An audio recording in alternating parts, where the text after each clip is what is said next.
ओम शांति। श्रीमद् भगवत गीता रहस्य। लेखक डॉक्टर सुधांशु शेखर मिश्र। भूमिका। श्रीमद् भगवत गीता अर्थ एवं महत्व। श्रीमद् भगवत गीतार अर्थ ହେଉଛି साक्षात भगवानଙ୍କ द्वारा कथित वचन समूहर काव्यिक संकलन। केही केही एହାର अर्थ साक्षात भगवानଙ୍କ द्वारा ଗାୟନ କରାଯାଇଥିବା ଗୀତ ବୋଲି କୁହନ୍ତି। ଭଗବାନଙ୍କ କଥିତ ବାଣୀ ପରମ ଶାନ୍ତି ଓ ଆନନ୍ଦ ପ୍ରଦାୟକ ହୋଇଥିବା ହେତୁ ଏହାକୁ ଦିବ୍ୟ ଗୀତ ବୋଲି ମଧ୍ୟ କୁହାଯାଇପାରେ। ସାଧାରଣତଃ ଭାରତର ପୁରାଣ ଶାସ୍ତ୍ରାଦି ସମ୍ବାଦ ଶୈଳୀରେ ରଚିତ ଗୀତାର ସଂକଳକ ବ୍ୟାସଦେବ ଈଶ୍ୱରୀୟ ବାଣୀକୁ ଶ୍ରୀମଦ୍ ଭଗବତ ଗୀତା ନାମରେ ନାମିତ କରି ପରବର୍ତ୍ତୀ ସମୟରେ ସ୍ୱୟଂ ରଚିତ ମହାଭାରତର ଭୀଷ୍ମ ପର୍ବରେ ଏହାକୁ ସଂଯୋଜିତ କରିଛନ୍ତି। ଏଥିରେ 2500 ଅଧ୍ୟାୟରୁ 4200 ଅଧ୍ୟାୟ ପର୍ଯ୍ୟନ୍ତ ଶ୍ରୀକୃଷ୍ଣାର୍ଜୁନ ସମ୍ବାଦରେ ପରିବେଶିତ ଗୀତା ଆଜି ଏକ ସ୍ୱତନ୍ତ୍ର ଗ୍ରନ୍ଥ ଭାବରେ ଆମ ପାଖରେ ଉପଲବ୍ଧ। ଶ୍ରୀମଦ୍ ଭଗବତ ଗୀତା ଏକ ପରମ ରହସ୍ୟମୟ ଗ୍ରନ୍ଥ। ପ୍ରାଚୀନ ମହର୍ଷିମାନଙ୍କ ଠାରୁ ଆରମ୍ଭ କରି ଆଧୁନିକ ଭାଷ୍ୟକାରମାନଙ୍କ ପର୍ଯ୍ୟନ୍ତ ଏଯାବତ୍ କେହି ଏହି କ୍ଷୁଦ୍ରକାୟ ବିଶିଷ୍ଟ ଗୀତାର ମହତ୍ତ୍ୱ ବର୍ଣ୍ଣନା କରିବା ପାଇଁ ସମ୍ପୂର୍ଣ୍ଣ ଭାବରେ ସକ୍ଷମ ହୋଇପାରିନାହାନ୍ତି। ବିଦ୍ୱାନମାନଙ୍କ ମତରେ ଏହା ସର୍ବଶାସ୍ତ୍ରମୟୀ ଓ ସର୍ବଶାସ୍ତ୍ର ଶିରୋମଣି। ସ୍ୱୟଂ ଗୀତାର ସଂକଳକ ମହର୍ଷି ବେଦବ୍ୟାସ ମହାଭାରତରେ ଗୀତାର ମହତ୍ତ୍ୱ ଦର୍ଶାଇବାକୁ ଯାଇ କହିଛନ୍ତି, ଗୀତା ସୁଗୀତା କର୍ତ୍ତବ୍ୟ କିଂ ନୌ ଶାସ୍ତ୍ର ସଂଗ୍ରହୀ ଯା ସ୍ୱୟଂ ପଦ୍ମନାଭସ୍ୟ ମୁଖ ପଦ୍ମାତ୍ ବିନଃ ଶ୍ରୁତା। ଅର୍ଥ, ସାକ୍ଷାତ ଭଗବାନଙ୍କ ମୁଖ କମଳରୁ ନିଃସୃତ ଗୀତାକୁ ଉତ୍ତମ ରୂପେ ପଠନ କରିବା ଉଚିତ। ଅନ୍ୟ ଶାସ୍ତ୍ର ସଂଗ୍ରହ କରିବା କି ଦରକାର? ଗୀତାର ଉପଦେଶ ଠିକ୍ ମର୍ମସ୍ଥଳକୁ ସ୍ପର୍ଶ କରେ। ତାହା ପ୍ରତ୍ୟେକଙ୍କ ଆବଶ୍ୟକତାକୁ ସମାନ ଭାବରେ ପୂର୍ତ୍ତି କରେ। ଏଥିରେ ମଣିଷର ବିକାଶ ପାଇଁ ସମସ୍ତ ସୋପାନ ଉପରେ ବିଚାର କରାଯାଇଅଛି।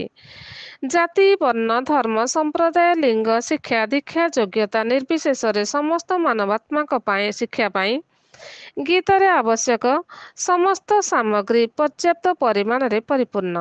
ଏହି ଦିବ୍ୟ ଗ୍ରନ୍ଥ ମନୁଷ୍ୟକୁ ମାୟା ଉପରେ ସମ୍ପୂର୍ଣ୍ଣ ରୂପେ ବିଜୟ କରାଇବା ପୂର୍ବକ ଜୀବନର ପ୍ରକୃତ ଲକ୍ଷ୍ୟ ପ୍ରାପ୍ତି ନିମନ୍ତେ ସହଜ ମାର୍ଗ ପ୍ରଦର୍ଶନ କରାଏ। ଏହା ସମସ୍ତ ଧାର୍ମିକ ମୂଳତତ୍ତ୍ୱଗୁଡ଼ିକୁ ଖୁବ୍ ସୁନ୍ଦର ଏବଂ ସାବଲୀଳ ଭାବରେ ବିବେଚନା କରିଛି। ଗୀତା କୌଣସି ନିର୍ଦ୍ଦିଷ୍ଟ ମତବାଦ ବା ପନ୍ଥା ପ୍ରଚାର କରିନାହିଁ କି କୌଣସି ଧାର୍ମିକ ସିଦ୍ଧାନ୍ତକୁ ଖଣ୍ଡନ ମଣ୍ଡନ କରିନାହିଁ। ଈଶ୍ୱର ପ୍ରାପ୍ତି ପଥରେ ଆବଶ୍ୟକ ହେଉଥିବା ସମସ୍ତ ତଥ୍ୟଗୁଡ଼ିକୁ ଏଥିରେ ସହଜ ଓ ସୁନ୍ଦର ଭାବରେ ବର୍ଣ୍ଣନା କରାଯାଇଛି। ବିଭିନ୍ନ ମହାପୁରୁଷ ତଥା ବିଦ୍ୱାନମାନଙ୍କ ଦ୍ୱାରା ଗୀତାର ମହିମା ବର୍ଣ୍ଣନ। ସ୍ୱାମୀ ଶିବାନନ୍ଦ। ସମଗ୍ର ବିଶ୍ୱ ସାହିତ୍ୟରେ ଗୀତା ପରି ଏତେ ଉତ୍ଥାନପ୍ରଦ ଉତ୍ସାହପ୍ରଦ ଗ୍ରନ୍ଥ ଆଉ ନାହିଁ। ହିନ୍ଦୁ ଧର୍ମ ଓ ହିନ୍ଦୁ ଧର୍ମ ବିଶ୍ୱାସର ମୂଳ ତତ୍ତ୍ୱଗୁଡ଼ିକୁ ଗୀତା ଅତି ପ୍ରାଞ୍ଜଳ ଓ ସରଳ ଭାବରେ ପରିସ୍ଫୁଟ କରିଦେଇଛି। ଗୀତା ହେଉଛି ସକଳ ଜ୍ଞାନର ଉତ୍ସ। ଗୀତା ସାଗରର ଗଭୀର ପ୍ରଦେଶରେ ନିମଜ୍ଜିତ ହୋଇ ଯେକୌଣସି ବ୍ୟକ୍ତି ଦିବ୍ୟ ଜ୍ଞାନକୁ ଅମୂଲ୍ୟ ମଣିମୁକ୍ତା ସଂଗ୍ରହ କରିପାରନ୍ତି ଏବଂ ନିଜର ସ୍ୱତନ୍ତ୍ର ଭାଷ୍ୟ ରଚନା କରିପାରନ୍ତି। ଗାନ୍ଧୀଜୀ। ଗୀତା କୌଣସି ସୂତ୍ର ଗ୍ରନ୍ଥ ନୁହେଁ। ଗୀତା ଏକ ମହାନ ଦିବ୍ୟ ଧର୍ମକାବ୍ୟ, ଯାହା ଭିତରକୁ ଆମେ ଯେତିକି ଗଭୀର ଭାବରେ ପ୍ରବେଶ କରିବା ସେତିକି ନୂଆ ଓ ସୁନ୍ଦର ଅର୍ଥ ଆମକୁ ପ୍ରାପ୍ତ ହେବ। ବିନୋବା ଭାବେ। ଗୀତାର ରହସ୍ୟ ଅନେକେ ନିଜ ନିଜର ଦୃଷ୍ଟିଭଙ୍ଗୀ ଓ ରୁଚି ଓ ଅନୁଭୂତି ଅନୁସାରେ ଭିନ୍ନ ଭିନ୍ନ ଶବ୍ଦରେ କରିଛନ୍ତି।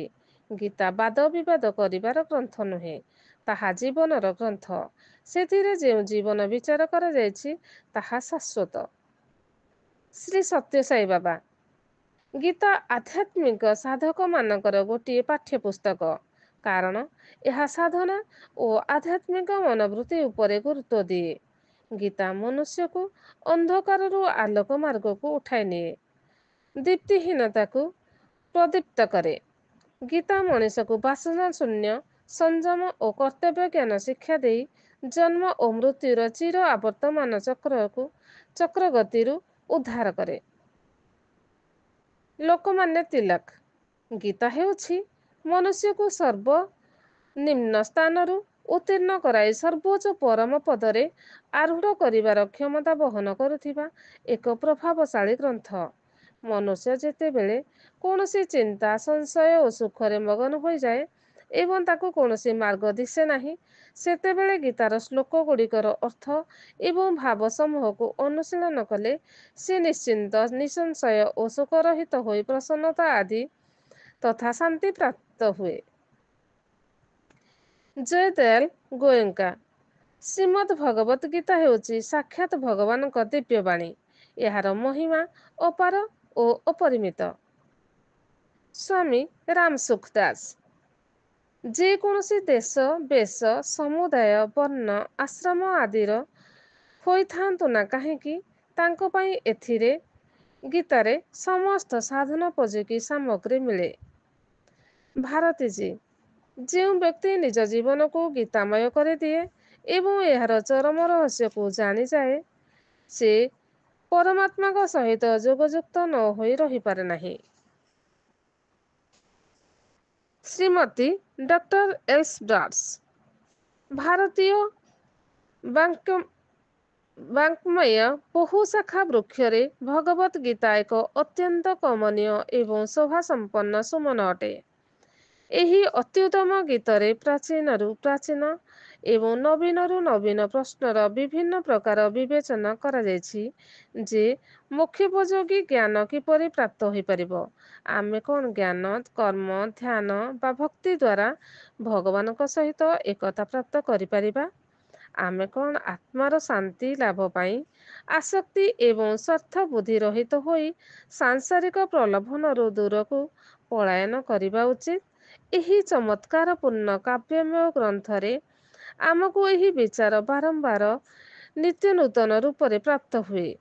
ଭଗବତ ଗୀତାର ଉତ୍ପତ୍ତି ଦର୍ଶନ, ଶାସ୍ତ୍ର ଏବଂ ଧର୍ମରୁ ହୋଇଛି।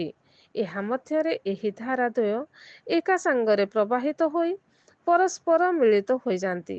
ଭାରତୀୟମାନଙ୍କର ଏହି ମନୋଭାବ ଆମ ଜର୍ମାନୀ ଦେଶବାସୀଙ୍କ ଉପରେ ଖୁବ୍ ପ୍ରଭାବ ପକାଇଛି ଏବଂ ଏହି କାରଣରୁ ବାରମ୍ବାର ଆମର ମନ ଭାରତ ପ୍ରତି ଆକର୍ଷିତ ହୋଇଛି। ହୀରେନ୍ଦ୍ରନାଥ ଦତ୍ତ।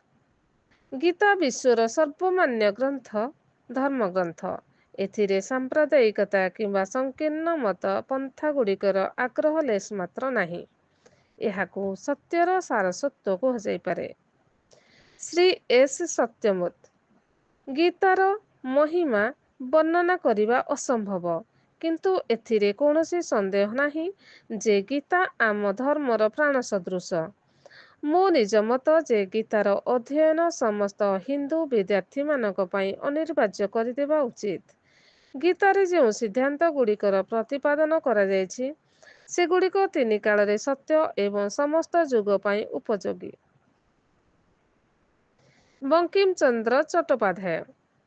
ଗୀତାକୁ ଧର୍ମର ସର୍ବୋତ୍ତମ ଗ୍ରନ୍ଥ ମାନିବାର ଏହା ହିଁ ଏକମାତ୍ର କାରଣ ଯେ ଏଥିରେ ଜ୍ଞାନ, କର୍ମ ଏବଂ ଭକ୍ତି ଏହି ତିନି ଯୋଗର ନ୍ୟାୟଯୁକ୍ତ ବ୍ୟାଖ୍ୟା ଅଛି। ଅନ୍ୟ କୌଣସି ଗ୍ରନ୍ଥରେ ଏହାର ସାମଞ୍ଜସ୍ୟ ନାହିଁ। ଏଫ୍.ଟି. ବ୍ଲକ୍ସ। ଗୀତା ମଧ୍ୟରେ ଏହି ସବୁ ବିଶ୍ଳେଷଣ ପୂର୍ଣ୍ଣ ମାତ୍ରାରେ ରହିଛି, ଯାହାକି ଏକ ଧର୍ମ ପୁସ୍ତକ ମଧ୍ୟରେ ରହିବା ଉଚିତ। ଶ୍ରୀ କୈଖୁସର ଯେ ଗୀତା କେବଳ ହିନ୍ଦୁମାନଙ୍କର ନୁହେଁ, ଅପିତୁ ସଂସାରର ସମସ୍ତ ଜାତିର ଧର୍ମପୁସ୍ତକ ପଦବାଚ୍ୟ। ପ୍ରଫେସର ଫିରୋଜ କାଫ୍ସଦାବାଦ। ବିଶ୍ୱଧର୍ମର ମୌଳିକ ପ୍ରାଣତତ୍ତ୍ୱାବଳୀର ଯେତିକି ସୁନ୍ଦର ସମାବେଶ ଗୀତାରେ ଅଛି, ସେତିକି ଅନ୍ୟ କୌଣସି ଧର୍ମର ଧର୍ମଗ୍ରନ୍ଥ ଗୁଡ଼ିକରେ ନାହିଁ। ଓମ୍ ଶାନ୍ତି।